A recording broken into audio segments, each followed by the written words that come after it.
And hello, movie lovers, and welcome to the show. And tonight, I actually have a very special guest with me. She's actually part of the Hollyshorts short film festival that's taking place in Hollywood, California right now. And as Faryl Amadeus, I believe I said that right, correct? Or Faryl Amadeus. It's Faryl? fine. Okay.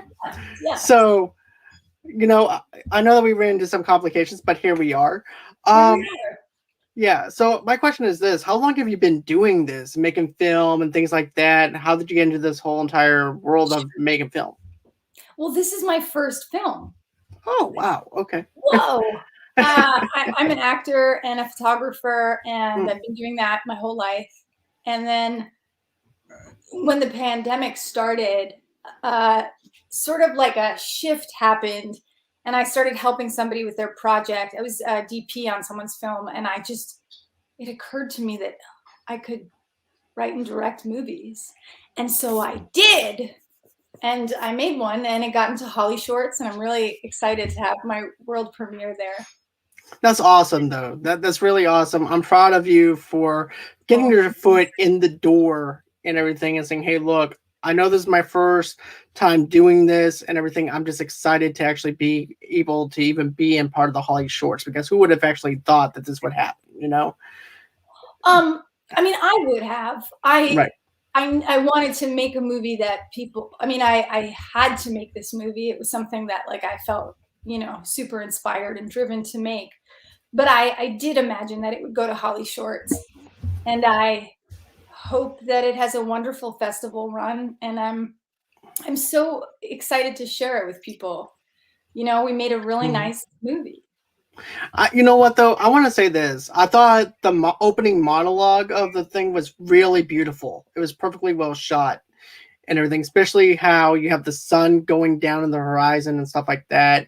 And then you're explaining what it would be like to actually have a connectivity with your mother and stuff like that. And if she would actually left you for dead and stuff like that, wondering what it would be like to actually have some type of physical connection with your mother. And I thought that was perfectly well executed, because of the fact that it actually gives you a feel of what you're going for in this movie.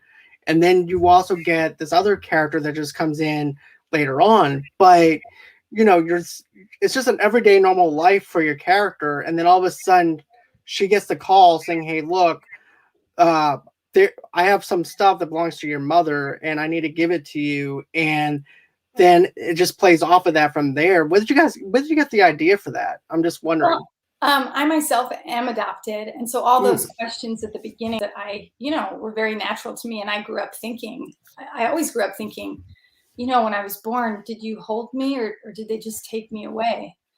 And I now have met my birth mom. She's actually in the film. She's at the end of the film. She plays my birth mom. And I got to ask her all these questions. And she said she did hold me. And it was beautiful to get that clarity.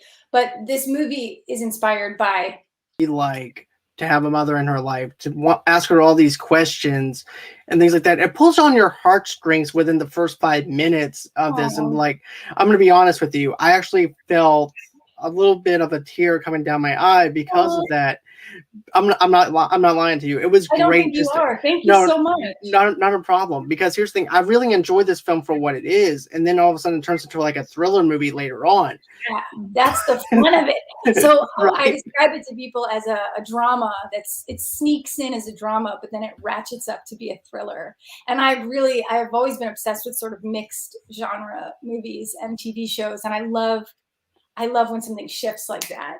The feature-length adaptation that I'm making of this movie, I wanted to start off being a thriller, and then it goes into an action movie. Oh, that would be awesome, to be honest with you. I could definitely see it in that kind of way and going in that kind of light, to be honest with you. And also, too, another thing that I have to say is I was really glued into this film because I'm like, okay, is she actually going to have that connectivity with her mother? What's going to happen with this setup and everything? And then you get the call, and then she's going to meet this guy. And, this is just me. Whenever I see the guy, I'm like, I'm hoping this guy is not a ball bag. I'm hoping this guy is not going to be a total douchebag to her. And what happened? Right. It's actually what I thought it was going to be, but 10 times worse than what I thought it was going to be. Yeah, not a good guy. No, definitely not a good guy, but I thought that the chemistry between you and that actor was really good, though. I'm going to tell Oh you my that. gosh. Oh yeah, classic. We work so well together, and and I wrote this movie for him, and I this was our second project together. We just completed a third project together, and it's so easy to work with Clint. It is so fun, and we work so hard, and I love collaborating with him. I can definitely see that though, with the chemistry, the character flow, and the characterization of his character was really good. That's another thing I pay attention to when I review movies, the characterization of characters. Because if you don't have that characterization, you pretty much don't have anything there. But you fleshed out that character. This is the thing that I have to give credit to someone that is only going to be able to tell a movie in 15 minutes. Is the fact that you were able to give us something in like less than 5 minutes or 10 minutes of the film, and we actually know who this character is, his background of the character, and giving little small details into what kind of character that is. That's good storytelling. That's good Oh, flow. thank you so You're very much. welcome. Thank you. Yeah, I love how his character progresses. I think some people might see it coming, but he seems so sort of decent at first. Oh, excuse me. He seems so like decent, and he seems so almost churchy and just like vanilla. And then as it goes on, you start to feel a little bit of well, there's a little bit of charm that happens where he starts to loosen up, and then it turns and he becomes aggressive and scary. Right.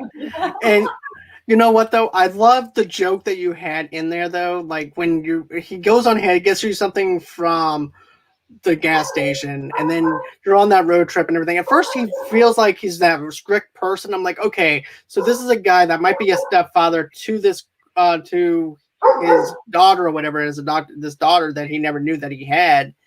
And now he's just showing her the way of actually coping with her mother's death, and also to being there for her as a daughter, and also explaining, hey, look, I don't talk in this kind of way. And all of a sudden you see him start loosening up, and it's just fantastic to see on screen about the transformation of his character, where he first jokes around with her, and then all of a sudden he goes into the aggression stuff. I thought it was fantastic, to be honest with you. And then also too, another thing though is when she's changing the channel, and then she's trying to rock out, and then he's going back over to the other station and stuff like that. I thought that was really interesting. And the music choice that you had on there, I don't know who the artist was, but I thought that was actually a perfect, well balance of identifying who your main character is, to be Well, honest that's with you. Jessie Lynn Madera, and she's my producer's best friend. We all went to college together. She's a wonderful singer and songwriter. Jessie Lynn Madera. Check her out. Check her Okay. out. And she was very gracious and let us use her song. And I love that moment. I think it's a great song. I think so too. Like I said, it gives you self-identification of who that character is and that characterization of that character. Yeah, and And you stuff know like what's so that. funny? A tidbit is our cinematographer, Julia Swain. She actually shot the video. I didn't know this. She shot the music video for that song like years prior. I had no idea. Wow, that's Yeah. pretty cool. Coincidences. And you know what else though I want to mention is this: whenever I first see your character, the first thing I'm thinking of is this, and you can tell me if I'm wrong or not. But I see a independent kind of character that's trying to show that she's strong on the outside, but in the inside and everything too, it's killing her at the fact that she doesn't know. It's about self-identification of where she came from and everything, Yeah. and that's the first thing that I got from it. Yeah. Yeah, I think the movie is there's a lot about self-identification, and there's a lot that she keeps trying to see through things. She tries to see through a mirror. She tries to see through glass, through the bottle. There's all these things through her phone. And I think that it's a lot of sort of discovering, she's yearning to find out who she is and where she comes from. But part of this journey is she's figuring that out without even meeting this birth mom. She's shifting and changing and learning who she is because she can fight and get out of bad situations. I can definitely see that, though. I'm also going to say this, too. I think she's a total badass, to be honest with you. You're very welcome. Thank you. Wait till you see. Oh my gosh, the feature adaptation is one of the main characters is the birth mom, and if you think Grace is a badass, Mary is a bigger badass. She's so fun. Oh, I can definitely see that, though. I can definitely see her being that kind of mother, though. It's like, you know, a wolf protecting her flock or whatever you want to call it, and protecting her daughter that she put up for adoption, but just because she gives someone up for adoption does not mean that motherly instinct is not there. I can see her actually going after this guy for doing the things that he's going to be doing to her.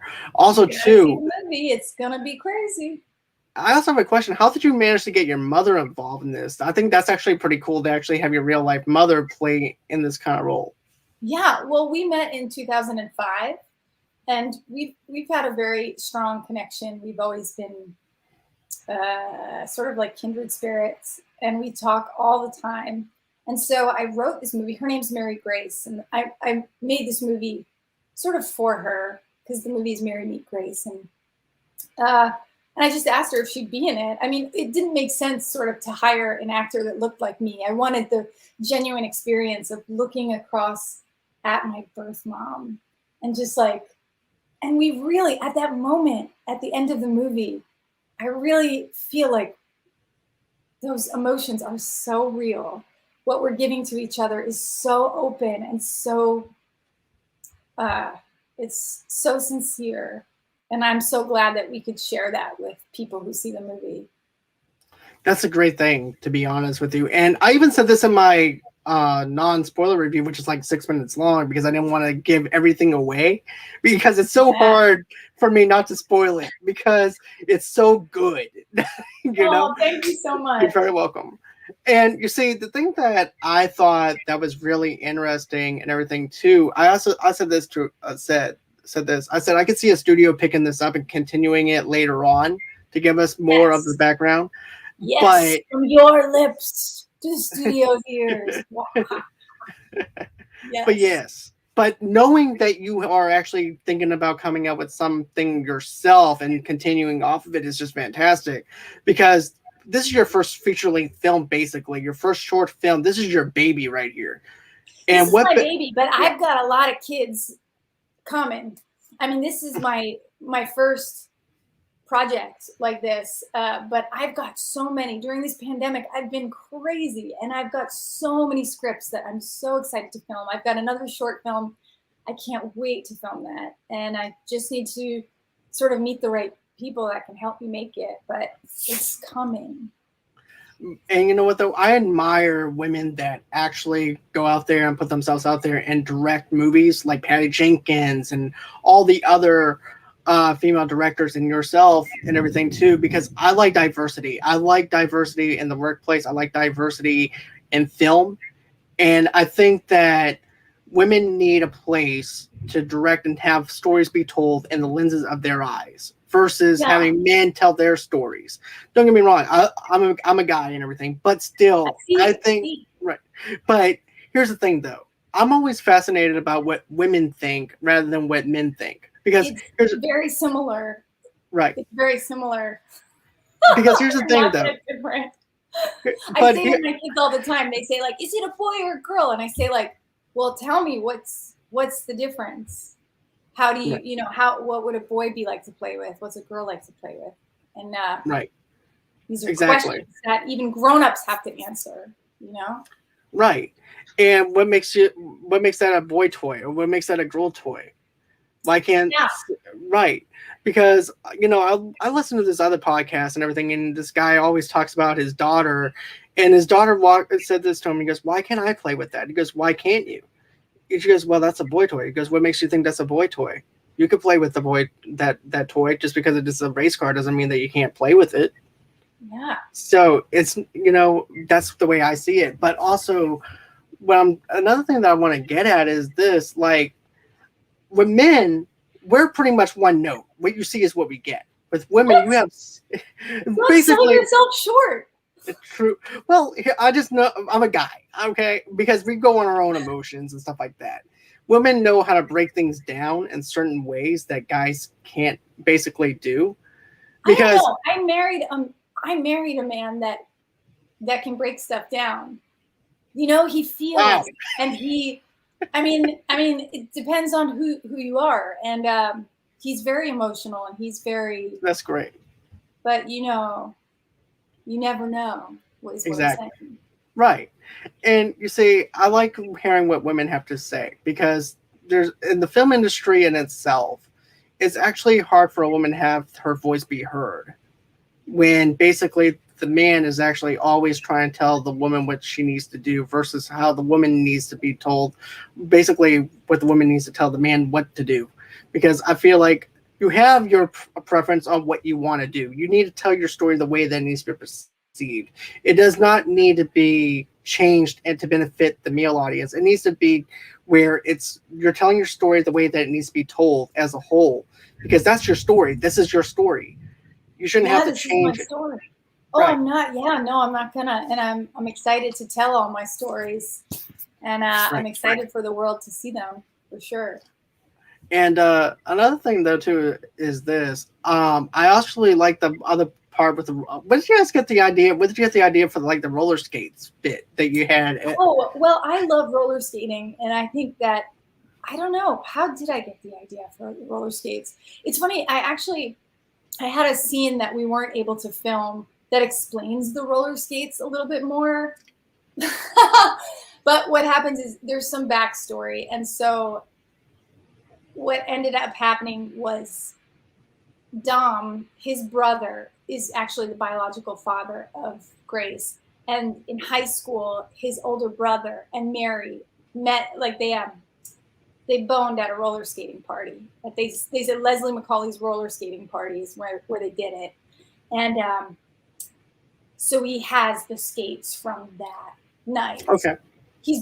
Dom's been like collecting Mary artifacts for a very long time. I could see that, especially with the pony carousel thing that he has in his hand. The trophy. Then you have, yeah, the trophy that he has in his hand. Yeah. And that was really creepy. And then, Super creepy. I'm like, there's just something up with this guy that I find very creepy. And then all of a sudden he has the house is not even a house. It's just like an RV parked in the desert. I'm like, red flags. I'm like, yes. When did you first feel like he was, or did you already know the story a little bit coming in? Like, when did you know that he was trouble? Okay, so when we first get introduced to his character and he's holding the ashes, I'm like, okay, this guy knows her mother. He's trying to have a little bit of a connection with her. Okay, this guy might be all right, but at the same time, I'm being kind of hesitant. It's like, okay, you have this guy that just comes into your life randomly that you don't even know. It's kind of like saying, okay, should I trust you or should I not trust you because I don't know you? I just know you for a brief moment, and then when she gets in the car with him. And then the part that I would have to say is where I figured that gave me chills a little bit. Maybe was at the gas station. Don't get me wrong, because he has the sodas in his hand, has the bottles in his hand. He's all happy and everything. She's happy too because she's actually having some kind of connection with him because of her past. But at the same time, I'm like, no, there's something creepy about this. Why would you have the bottle caps opened already? Yes, that's exactly right. Yes. And then when he gets right before he gets in the car, he like looks both ways. And it's funny, we filmed that. The sun was going down. We had to rush. We were trying to do the steady cam thing. Everything was kind of crazy. And I had this idea for this shot, and it was crazy, and time was going.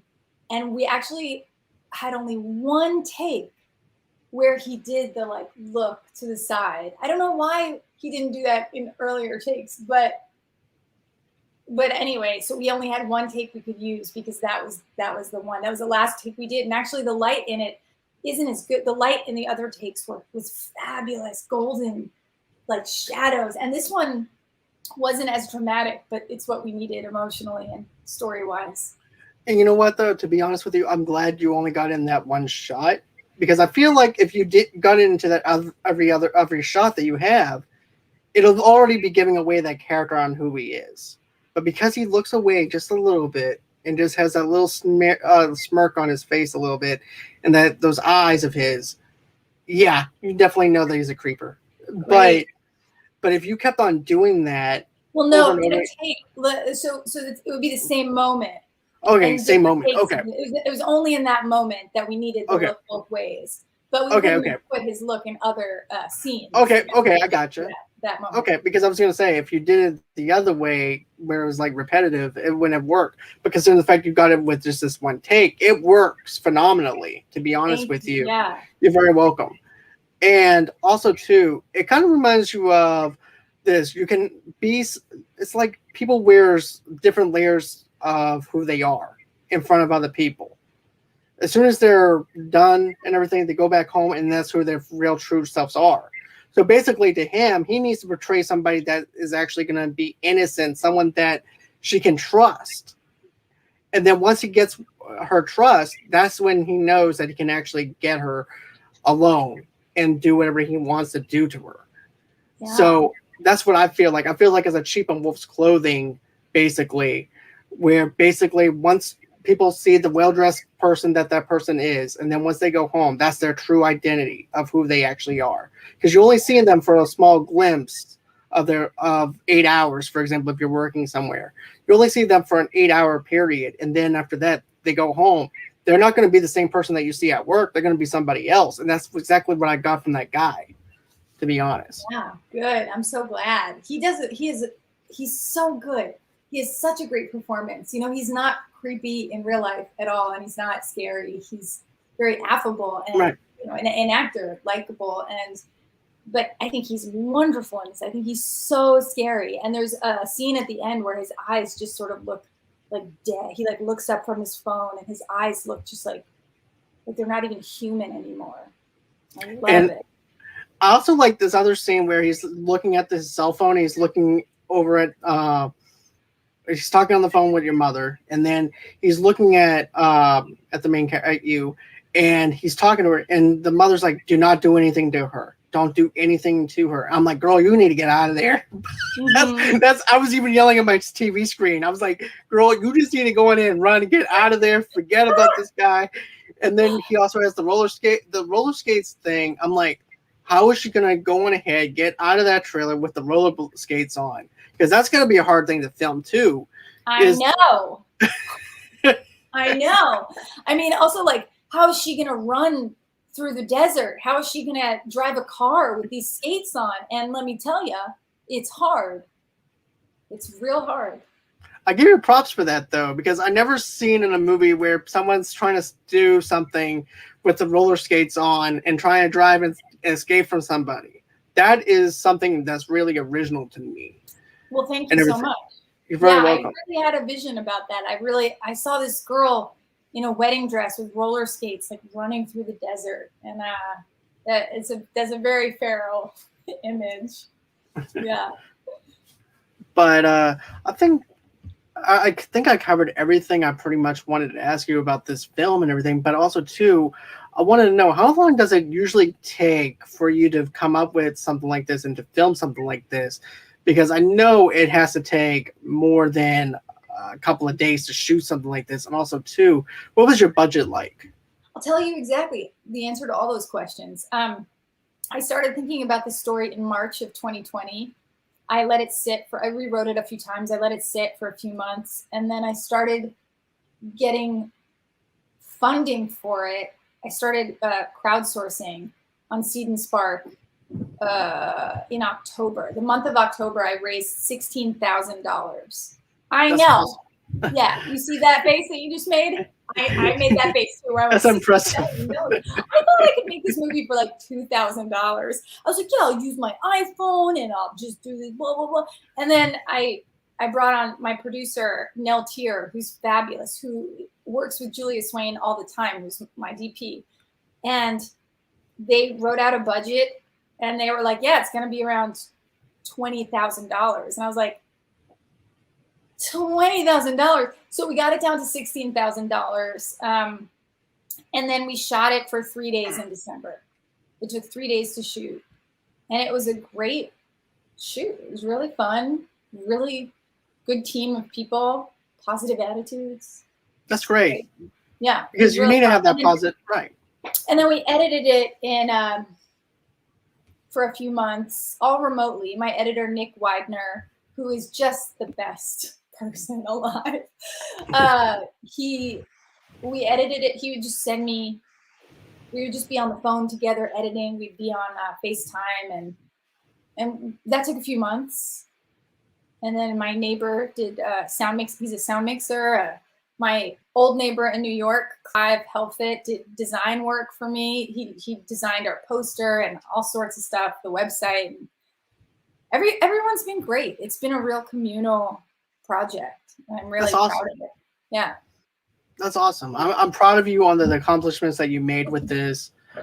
And I know that it's premiering, what, Saturday, you said? It's premiering Friday at 2:30 at the Chinese Theater here in Hollywood. Okay. And I'm really excited about it. I can't wait to see it today. I actually saw like a test screening for it, to listen to the sound in 5.1 surround. And I saw it on the big screen and I just started crying. I just couldn't believe it. And it looks so good. It really does. You should see it big. You should see it on a big screen. It is so different. Like the film quality. It's not film, it's digital. But the quality of it is so, it's exactly what I wanted. It's perfect. The colors. Mwah. Mwah. Thank you, Julia. Thank you, Rob Crosby. You know what I mean? Like, right.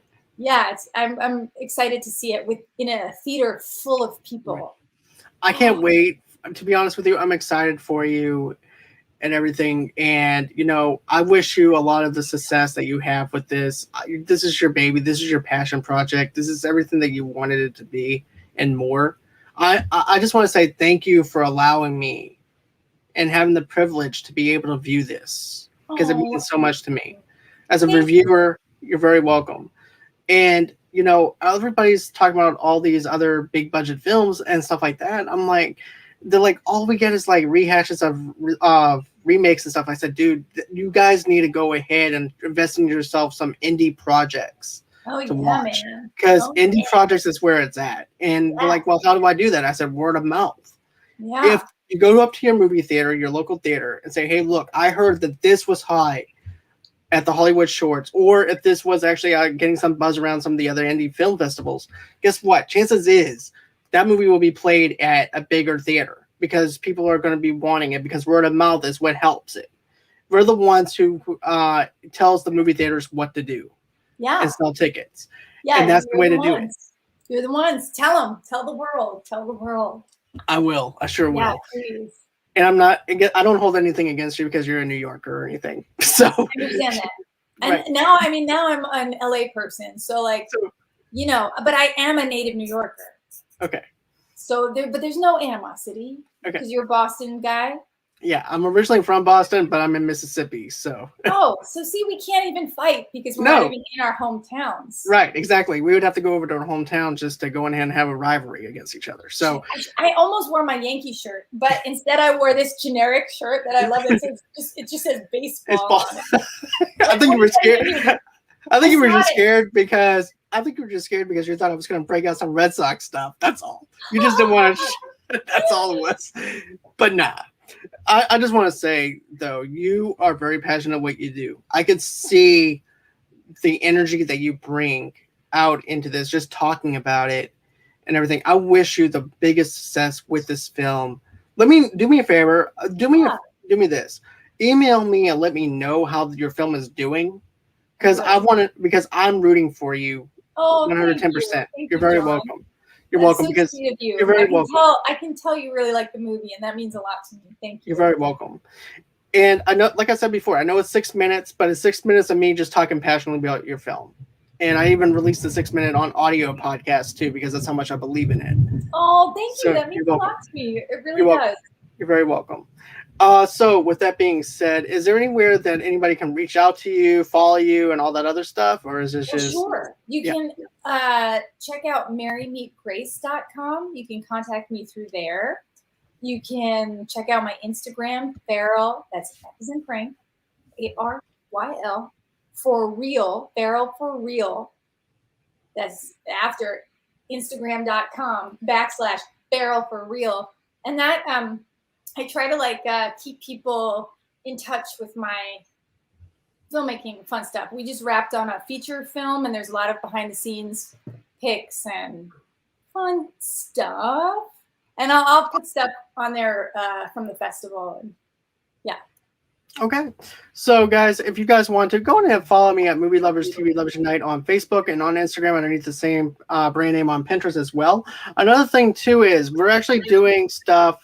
We're actually doing a charity with Two Blur Girls podcast, and all the proceeds go over to the Red Cross for the victims over in Hurricane Ida. So go ahead, get yourself a Scentsy, and all the proceeds go over there. But if you guys want to donate to my show, all you have to do is go to GoFundMe.com/Movie Lovers Podcast, and that's where you guys can donate $5 to $10 over there. But if you guys can't, I totally understand it. This pandemic actually has holes in everybody else's pockets. I completely understand that.